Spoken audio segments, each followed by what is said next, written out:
શ્રી લક્ષ્મીનારાયણ ફાઉન્ડેશનમાં તમારું સ્વાગત છે। જે આ યોજના છે તે ભાડે રહેતા હોય અને તે વ્યક્તિ જો પોતાનું ઘર કરવા માંગતા હોય તો તેના માટે આ સિદ્ધાંતનું પાલન કરશે, પછી જ તે વ્યક્તિની પ્રગતિ થશે। ગમે તે પરિવાર, ગમે તે ઘર લઈ લો, તેની પાસે જેટલા મોટા માણસ હશે તેની પાસે આ સિદ્ધાંત હશે। આ સિદ્ધાંત વિના કોઈ આગળ આવતો નથી। પહેલાં તો તમે 20,000 રૂપિયા કમાતા હો, જે 20,000 રૂપિયા કમાવશો તેમાંના તમારે 10,000 રૂપિયા ઘર ખર્ચમાં વાપરવાના અને બાકીના 10,000 રહે તેના 9 ભાગ પાડી નાખવાના રહે। અને 9 ભાગ પાડ્યા પછી એક ભાગ બચતમાં, એક રોકાણમાં, એક શિક્ષામાં, એક દાન, મનોરંજન, ઘર, દવાખાનું, બિલ અને લેણું। આવી રીતના કરવાથી તમારો પરિવારે હાલશે અને તમારું લેણું હશે તે કપાતું જાય। પણ આ યોજના નહીં હોય તો તમારી પાસે ગમે એટલા 20,000ની જગ્યાએ 20 લાખ રૂપિયા આવતા હશે તો ક્યારે ક્યાં વહી જાય ખબર રહેશે નહીં। પણ તમારી પાસે યોજના હશે તો જ તમે સુખી થાઓ। હવે આમાંના 9 ભાગ પાડી દીધા તો 10,000ના 9 ભાગ પાડો એટલે કેટલા આવે? 1100 રૂપિયા આવે। 1100 રૂપિયાની બચત કરવાની, 1100 રૂપિયા રોકાણ માટે રાખવાના, ગમે ત્યાં રોકાણે કરી શકો છો। શિક્ષા એની પોતાના મગજમાં રોકાણ કરવા માટે કે હું કેવી રીતના પ્રગતિ કરી શકું। દાન માટે અલગથી જ કાઢી રાખજો, કોઈને દાન નથી દેવું, પણ ઘરના પરિવારના સભ્યને જ્યારે જ્યાં જરૂર પડે કે કોઈ બેનું દીકરીઓને પૈસા દેવાના થાય તો દાનમાંથી વાપરવા, જેથી કરીને આપણું જે બજેટ છે તેમાંથી કાંઈ ખોરવાય નહીં। મનોરંજન તો કે હરવા ફરવા જવાના, મનોરંજનમાંથી પૈસા લેવાના, એમાં હોય તો જ ફરવા જવાનું, ગામની હારવાર સડી જવાનું નહીં। એ કરે એટલે આપણે કરવું, કારણ કે આપણે આમાંથી એક હાકલની કડી તૂટી જશે તો બહુ મોટી નુકસાની આવશે અને બીજું બધું મેનેજમેન્ટ ખોરવાઈ જાય। ઘરમાં તો કે તમે ભલે 1100 રૂપિયા બચાવો પણ 12 મહિનાના બચાવો તો 12 મહિનાના અનાજ કઠોળના પૈસા આસાનીથી તમે બચાવી શકો, જેથી કરીને તમારે બીજા એકારે 11-12 હજાર રૂપિયા કાઢવા પડે એ ન કાઢવા પડે અને તમારી પાસે આસાનીથી હોય। દવાખાનું તો કે 11,000નું તમે 10,000નું 5 જણાનું પ્રીમિયમ ભરો તો તમારામાં ઘરમાં મોટું દવાખાનું આવ્યું હોય 1,00,000-2 લાખનું તો એ તમારે કોઈ પાસે માગવા જવા પડે નહીં।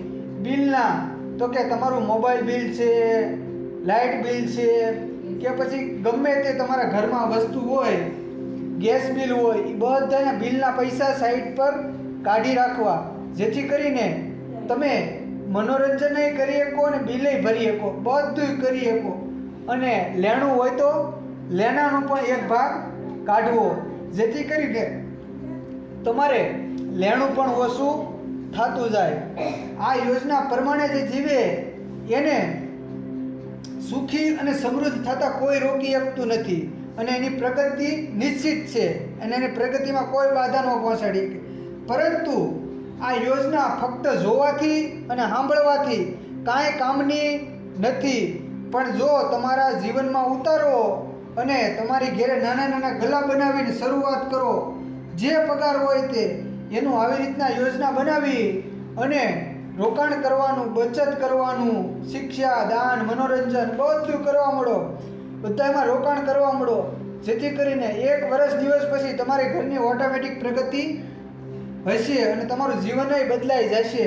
કારણ કે ભાડે રહેતા હોય પણ જો આપણે ભાડું 2,000 રૂપિયા દઈ દેતા હોય, આ રૂમ ખર્ચ આપણે 10,000 રૂપિયા નાખ્યો, એમાંથી ઘરમાં આ બધી યોજનાઓ લખી, એમાં તમારે આમાંથી જ ભાડું વહી જાય। પણ એનું ભાડું જો મનોરંજન, દાન તો કે દાન ભલે રહ્યા 1100 રૂપિયા, પણ આપણે દાન નથી દેવું, આપણે ભાડામાં દીધું, પછી ધારો કે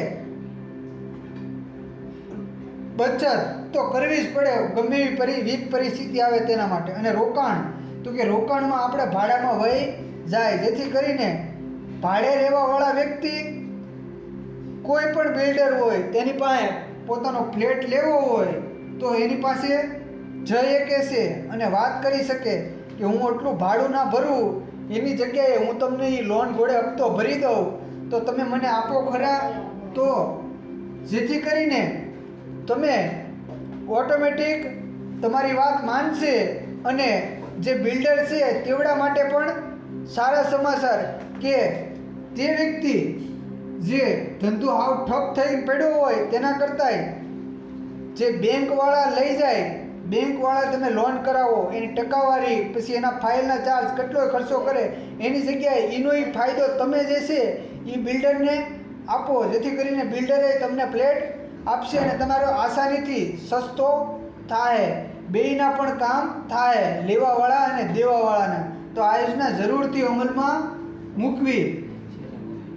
અને જો આ વિડીયો તમને ગમ્યો હોય તો તમારા જીવનમાં ઉતારજો અને બીજા 2 વ્યક્તિને શેર કરજો, જેથી કરીને તેના પરિવારમાં તે સુખ અને સમૃદ્ધિવાન બને. મિત્રો, જય હિન્દ, જય ભારત.